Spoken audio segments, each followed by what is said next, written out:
ಬೈಲಹೊಂಗಲ ಈ ಭಾಗದಲ್ಲಿ ಪಂಚಪೀಠಗಳ ಪರಂಪರೆ ವಿಶೇಷವಾಗಿದ್ದು, ನಾಡಿನ ಎಲ್ಲಾ ಕಲಾವಿದರನ್ನು ಆಹ್ವಾನಿಸಿ ಸಾಂಸ್ಕೃತಿಕ ಕಾರ್ಯಕ್ರಮಗಳನ್ನು ಆಯೋಜಿಸುವ ಮೂಲಕ ಸಂಸ್ಕೃತಿ ಸಂರಕ್ಷಣೆಗೆ ಮುಂದಾಗಿರುವ ಡಾ ಮಹಾಂತೇಶ ಶಾಸ್ತ್ರಿಗಳ ಕಾರ್ಯ ಶ್ಲಾಘನೀಯವಾದದ್ದು ಎಂದು ಬಿಜೆಪಿ ರಾಜ್ಯಾಧ್ಯಕ್ಷ ಬಿವೈ ವಿಜಯೇಂದ್ರ ಹೇಳಿದರು. ಬೈಲಹೊಂಗಲ ನಗರದ ಮುರಗೋಡ ರಸ್ತೆಯ ಬಸವೇಶ್ವರ ನಗರದಲ್ಲಿ ಇರುವ ದುರ್ಗಾಪರಮೇಶ್ವರಿ ಅಮ್ಮನವರ 16ನೇ ವರ್ಷದ ಜಾತ್ರಾ ಮಹೋತ್ಸವದ ಅಂಗವಾಗಿ ಮಾರ್ಚ್ 24ರಿಂದ 27ರವರೆಗೆ ನಡೆಯಲಿರುವ ಜಾತ್ರೆಯ ಆಮಂತ್ರಣ ಪತ್ರಿಕೆ ಬಿಡುಗಡೆಗೊಳಿಸಿ ಮಾತನಾಡಿ, ಜಲಭಾಷೆ ಮತ್ತು ಸಂಸ್ಕೃತಿಗಾಗಿ ಹಗಲಿರುಳು ಶ್ರಮಿಸುತ್ತಿರುವ ಡಾ ಮಹಾಂತಯ್ಯ ಸ್ವಾಮೀಜಿಯವರ ಸೇವೆ ನಮಗೆ ಹೆಮ್ಮೆ ಉಂಟು ಮಾಡುತ್ತದೆ. ಚಿಕ್ಕ ವಯಸ್ಸಿನಲ್ಲಿ ದೊಡ್ಡ ಸಾಧನೆ ಮಾಡುತ್ತಿರುವುದು ಸಂತೋಷದ ವಿಚಾರ ಎಂದು ಪ್ರಶಂಸಿಸಿ ಜಾತ್ರಾ ಮಹೋತ್ಸವಕ್ಕೆ ಶುಭಾಶಯ ಕೋರಿದರು. ನಂತರ ಬಿವೈ ವಿಜಯೇಂದ್ರ ಅವರು ದುರ್ಗಾಪರಮೇಶ್ವರಿ ಅಮ್ಮನವರಿಗೆ ವಿಶೇಷ ಪೂಜೆ ಸಲ್ಲಿಸಿ ಲಲಿತ ಸಹಸ್ರ ಪಾರಾಯಣ ಹೋಮದ ಪೂರ್ಣಾಹುತಿಯಲ್ಲಿ ಭಾಗವಹಿಸಿ ದೇವಿಯ ದರ್ಶನ ಪಡೆದು ಆಶೀರ್ವಾದ ಪಡೆದರು.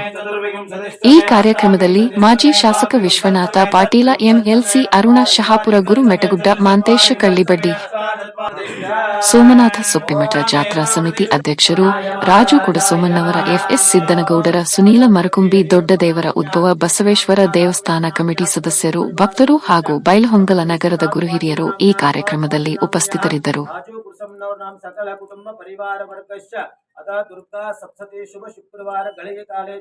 ಸಪ್ತತಿಥಿ ಪಾರಾಯಣ ಮುಖೇನ ಪೂರ್ಣ ಫಲ ನೈವೇದ್ಯಂ ಸಮರ್ಪಯಾಮಿ.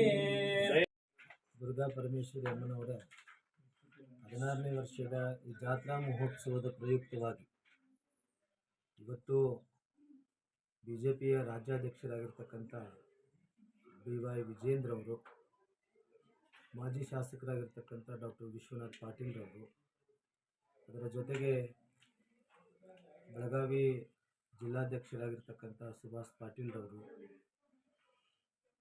ಅದರ ಜೊತೆಗೆ ಅರುಣ್ ಶಾಪೂರ್ ಅವರು, ಮತ್ತು ಗುರು ಮೆಟಗುಡ್ ಅವರು, ಮಾಂತೇಶ್ ಕಳ್ಳಿಬಡ್ಡಿ ಅವರು ನಡೀತಕ್ಕಂಥ ಈ 5 ದಿನಗಳ ಈ ಜಾತ್ರಾ ಮಹೋತ್ಸವದ ಆಮಂತ್ರಣ ಪತ್ರಿಕೆಯನ್ನು ಇವತ್ತು ದುರ್ಗಾ ಪರಮೇಶ್ವರಿ ಅಮ್ಮನವರ ಸಾನ್ನಿಧ್ಯದಲ್ಲಿ ಬಿಡುಗಡೆಯನ್ನು ಮಾಡಿಸಲಾಯಿತು.